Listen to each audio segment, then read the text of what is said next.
Hello friends, welcome to विश्व study point. विश्व study point में आपका स्वागत है। आज हम समान ज्ञान के कुछ इंपॉर्टेंट क्वेश्चन देखेंगे जो अक्सर किसी न किसी एग्जाम में पूछे जाते हैं। ये बहुत ही इंपॉर्टेंट क्वेश्चनों का कलेक्शन है जो एग्जाम में आए हुए हैं। तो आइए चलिए स्टार्ट करते हैं। स्टार्ट करने से पहले अगर वीडियो अच्छे लगे, मेरा प्रयास अच्छा लगा है, तो प्लीज़ एक लाइक एंड सब्सक्राइब जरूर करें।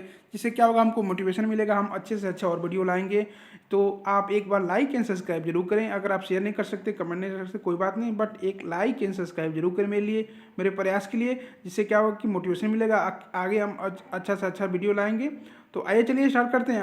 आज का जो क्वेश्चन है, कल जो क्वेश्चन मैंने आप लोगों के लिए पूछा था उसी से स्टार्ट करते हैं। कल का क्वेश्चन था, सर्वाधिक लवणता किस सागर में पाई जाती है। देखिए, ये भी वेरी वेरी इंपॉर्टेंट क्वेश्चन है, एग्जाम में आया हुआ क्वेश्चन, विश्व भूगोल से क्वेश्चन है, स्टार लगा लीजिए। सर्वाधिक लवणता किस सागर में पाई जाती है। बाल्टिक सागर में, श्याम सागर में, मृत सागर में, लाल सागर में। तो सर्वाधिक जो लवणता वो पाई जाती है वो मृत सागर में पाई जाती है। तो इसका आंसर जो हो जाएगा आपका सी पार्ट, मृत सागर। अगला क्वेश्चन, आज का पहला क्वेश्चन यहाँ से स्टार्ट होता है। काजीरंगा राष्ट्रीय पार्क, देखिए ये भी वेरी वेरी इंपॉर्टेंट क्वेश्चन है, इसको स्टार लगाइए। 5 स्टार 6 स्टार जितना लगाना है स्टार, इसको याद कर लीजिए। काजीरंगा राष्ट्रीय पार्क कहाँ स्थित है। उड़ीसा में, महाराष्ट्र में, असम में, और ये इनमें से कोई नहीं। तो काजीरंगा जो राष्ट्रीय पार्क है आपका, ये उड़ीसा में स्थित है। इसका आंसर हो जाएगा आपका सी पार्ट। और ये काजीरंगा जो राष्ट्रीय पार्क है वो किस लिए फेमस होता है, एक सींग वाले गेंडे के लिए। इसमें दो क्वेश्चन बन गए आपके कि काजीरंगा राष्ट्रीय पार्क किस राज्य में स्थित है, तो महाराष्ट्र में स्थित है। और ये किस लिए फेमस है, एक सींग वाले गेंडे के लिए फेमस है। तो ये दो क्वेश्चन आपके याद कर लेंगे, इंपॉर्टेंट है। अगला क्वेश्चन है ऑपरेशन फ्लड, ये भी देखिए इंपॉर्टेंट क्वेश्चन है। ऑपरेशन फ्लड किससे संबंधित है। तमिलनाडु से, बाढ़ नियंत्रण से, दूध का आयात से, डेयरी विकास से। जो ऑपरेशन फ्लड जो संबंधित है आपका डेयरी विकास से संबंधित है, तो इसका आंसर जो है आपका डी पार्ट, डेयरी विकास। अगला क्वेश्चन है, धान की खेती के लिए सबसे उत्तम मिट्टी कौन सी होती है। सख्त मिट्टी, काली मिट्टी, दोमट मिट्टी, लाल मिट्टी। तो धान की खेती के लिए जो सबसे उत्तम होती है, सबसे बेस्ट मिट्टी होती है, वो तो दोमट मिट्टी होती है। तो इसका आंसर जो है आपका सी पार्ट, दोमट मिट्टी। अगला क्वेश्चन है, मेसेटा का पठार निम्न में से किस देश में स्थित है। मैक्सिको में, स्पेन और पुर्तगाल में, उत्तर पूर्वी अफ्रीका में, ब्राजील में। तो मेसेटा का जो पठार है आपका ये स्पेन तथा पुर्तगाल में स्थित है। तो इसका आंसर हो जाएगा बी पार्ट। अगला क्वेश्चन है, हिमालय पर्वत निम्नलिखित में से किसके अंतर्गत आता है। ब्लैक पर्वत, ज्वालामुखी पर्वत, नवीन वलित पर्वत और अवशिष्ट पर्वत। जो हिमालय पर्वत है वो आपका नवीन वलित पर्वत के अंतर्गत आता है। तो इसका आंसर हो जाएगा सी पार्ट, नवीन वलित पर्वत। अगला क्वेश्चन है, टाइफून नामक चक्रवात से कौन सा क्षेत्र प्रभावित होता है, या टाइफून नाम का जो चक्रवात है किस क्षेत्र में, किस देश में आता है। ऑस्ट्रेलिया में, पश्चिमी द्वीप समूह क्षेत्र में, चीन सागर में, सभी में। जो टाइफून नाम का जो चक्रवात है आपका, ये इससे जो प्रभावित एरिया आपका चीन सागर है। तो इसका आंसर जो है आपका सी पार्ट, चीन सागर। अगला क्वेश्चन है, क्षेत्रफल और आयतन के आधार पर विश्व की सबसे बड़ी झील कौन सी है। क्षेत्रफल और आयतन दोनों के आधार पर विश्व की जो सबसे बड़ी झील है वो कौन सी है। ये भी इंपॉर्टेंट क्वेश्चन है, इसको स्टार लगा लीजिए, 3 स्टार लगा लीजिए। कैस्पियन सागर, मिशिगन झील, बैकॉल झील, अरल झील। तो जो क्षेत्रफल आयतन के आधार विश्व की सबसे बड़ी झील है कैस्पियन सागर है। तो इसका आंसर जो है आपका ए पार्ट, कैस्पियन सागर। अगला क्वेश्चन है, निम्नलिखित में से कौन ईरान की सीमा को स्पर्श करता है। अरल सागर, कैस्पियन सागर, बैकॉल झील, इनमें से कोई नहीं। तो जो कैस्पियन सागर है वो आपका ये ईरान की सीमा को स्पर्श करता है। तो इसका आंसर जो है आपका बी पार्ट, कैस्पियन सागर।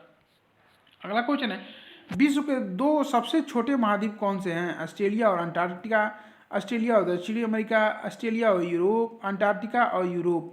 तो जो विश्व के सबसे छोटे दो महाद्वीप है आपका ऑस्ट्रेलिया और यूरोप है। सबसे छोटा आपका ऑस्ट्रेलिया है, उसके बाद यूरोप है। तो दोनों यही हैं सबसे छोटे, ऑस्ट्रेलिया और यूरोप। याद करेंगे, सी पार्ट इसका आंसर हो गया। अगला क्वेश्चन, निम्नलिखित में से किस एक में माल्टा अवस्थित है। भूमध्य सागर में, उत्तरी सागर में, काला सागर में और उत्तरी सागर में।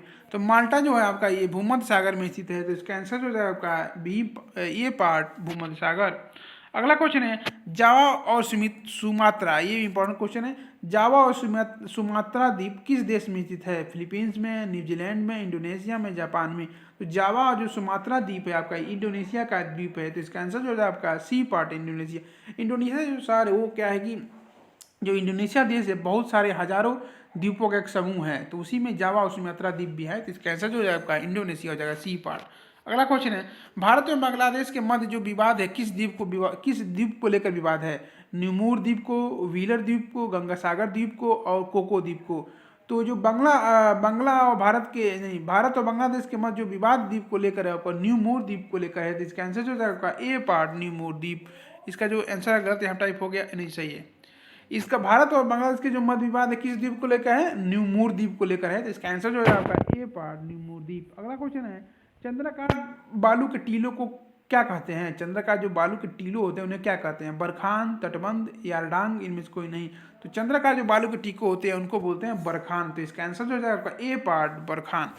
अगला क्वेश्चन है, अल्जीरिया किस मरुस्थल के अंतर्गत आता है? जो अल्जीरिया देश है किस मरुस्थल के अंतर्गत आता है? कलाहारी, सहारा, गोबी, अटकामा। जो अल्जीरिया देश है आपका ये सहारा मरुस्थल के अंतर्गत आता है, जगह अफ्रीका में पड़ता है। तो इसका आंसर जो है आपका बी पार्ट सहारा। अगला क्वेश्चन है, विश्व की सबसे गहरी खाई मरियाना ट्रेंच या मरियाना ये ट्रेंच जिसे बोलते हैं, मरियाना ट्रेंच किस महासागर में स्थित है? प्रशांत महासागर में, आर्कटिक महासागर में, हिंद महासागर में, अटलांटिक महासागर में। तो विश्व की जो सबसे गहरी जो खाई है मरियाना ट्रेंच, ये आपका किस महासागर में स्थित है? आपका ये प्रशांत महासागर में स्थित है। तो इसका आंसर हो जाएगा आपका ए पार्ट प्रशांत महासागर। अगला क्वेश्चन है, द ग्रेट ओशन ट्रेडमार्क किस महासागर से गुजरता है? उत्तरी अटलांटिक महासागर से, दक्षिणी अटलांटिक महासागर से, हिंद महासागर से और प्रशांत महासागर से। तो जो द ग्रेट ओशियन ट्रेडमार्क है आपका उत्तरी अटलांटिक महासागर से होकर गुजरता है। तो इसका आंसर हो जाएगा ए पार्ट उत्तरी अटलांटिक महासागर। अगला क्वेश्चन है, सार्गेसो सागर अवस्थित है या स्थित कहाँ स्थित है? हिंद महासागर में, उत्तरी अटलांटिक महासागर में, आर्कटिक महासागर में, इनमें से कोई नहीं। तो सार्गेसो सागर है आपका ये उत्तरी अटलांटिक महासागर में स्थित है। तो इसका आंसर जो है आपका बी पार्ट उत्तरी अटलांटिक महासागर। अगला क्वेश्चन है, निम्नलिखित में से कौन सा एक जल डमरू मरुस्थल अंतर्राष्ट्रीय तिथि रेखा के सर्वाधिक निकट है? निम्नलिखित में से कौन सा एक जल डमरू मरुस्थल अंतर्राष्ट्रीय तिथि रेखा के सर्वाधिक निकट है? मलक्का जल डमरू मरुस्थल, फ्लोरिडा जल मरुस्थल, जिब्राल्टर जल मरुस्थल और बेरिंग जल डमरू मध्य, बेरिंग जल डमरू मध्य। तो ये अंतर्राष्ट्रीय तिथि रेखा के जो सर्वाधिक निकट है जल डमरू मध्य, वो आपका बेरिंग जल डमरू है। तो इसका आंसर जो है आपका डी पार्ट बेरिंग जल डमरू मध्य। अगला क्वेश्चन है, विश्व की सबसे बड़ी प्रवाल भित्ति निम्नलिखित में से किस एक तट के निकट पाई जाती है? क्यूबा, घाना, ऑस्ट्रेलिया, थाईलैंड। तो जो प्रवाल भित्ति है विश्व की सबसे बड़ी वो ऑस्ट्रेलिया के पास पाई जाती है। तो इसका आंसर हो जाएगा सी पार्ट ऑस्ट्रेलिया। अगला क्वेश्चन है, आज का 20वां क्वेश्चन है, निम्नलिखित में से किस नदी को तेल नदी के नाम से भी जाना जाता है? राइन नदी, सीन नदी, टेम्स नदी, नाइजर नदी। तो जो राइन नदी जो नाइजर नदी है आपका नाइजर डी पार्ट, उसको हम तेल नदी के नाम से भी जानते हैं। तो इसका आंसर हो जाएगा आपका डी पार्ट नाइजर नदी। अगला क्वेश्चन है, निम्नलिखित में से किस नदी को कोयला ढोने वाली नदी कहा जाता है? टेम्स नदी, सीन नदी, राइन नदी और नाइजर नदी। तो जो कोयला ढोने वाली नदी कहा जाता है आपका राइन नदी को। तो इसका आंसर जो है आपका डी पार्ट राइन नदी को बोलते हैं कोयला ढोने वाली नदी।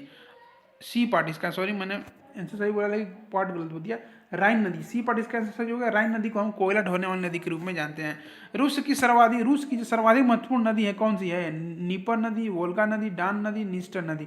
जो रूस की सर्वाधिक महत्वपूर्ण नदी है आपका वोल्गा नदी है। तो इसका आंसर जो है आपका बी पार्ट वोल्गा नदी। अगला क्वेश्चन है, विश्व की अपवाह क्षेत्र की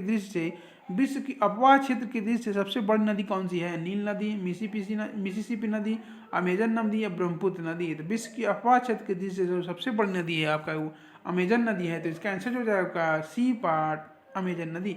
अगर वैसे पूछा कि विश्व की सबसे बड़ी नदी कौन सी है तो नील नदी होती है, बट ये अपवाह क्षेत्र की दृष्टि से पूछ रहा है तो यहाँ अमेजन नदी होगा। इसका आंसर जो सी पार्ट हो गया।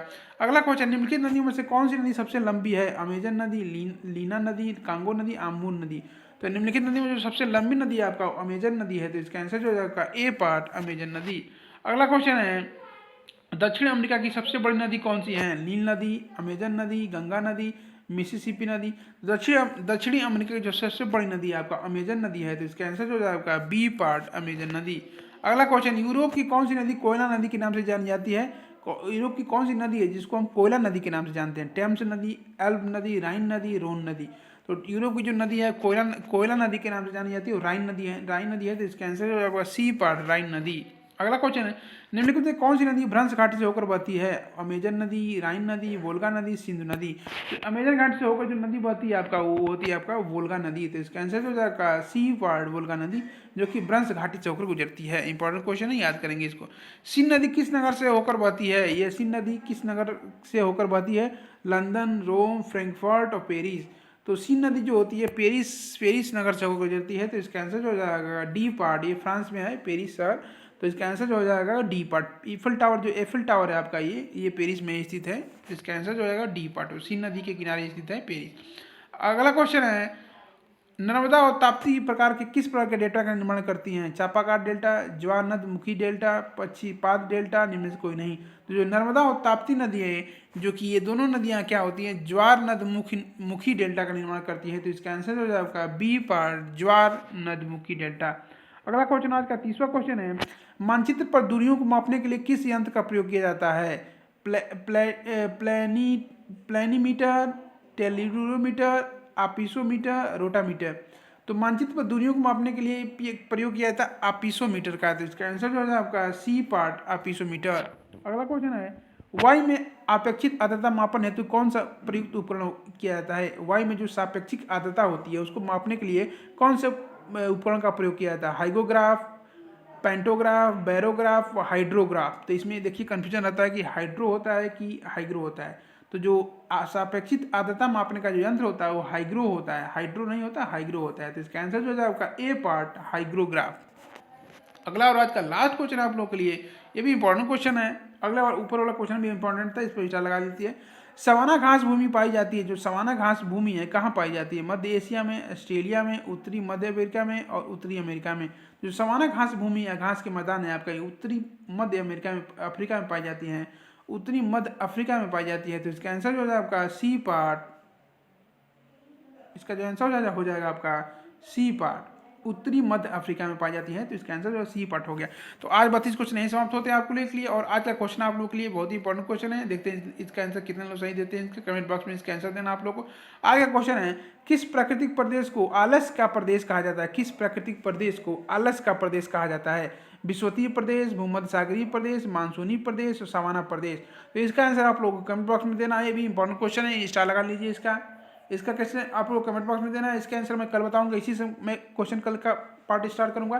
तो आप देखना ना भूलें कल का वीडियो। तो आज के लिए इतना ही। अगर ये वीडियो अच्छा लगे, मेरा प्रयास अच्छा लगे, तो प्लीज़ एक लाइक एंड सब्सक्राइब जरूर करें, जिससे हमको मोटिवेशन मिलेगा, हम आगे और अच्छा से अच्छा प्रयास करेंगे, मेहनत करेंगे।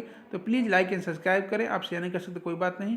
तो आज के लिए इतना ही। Thanks for watching my video. Thank you so much.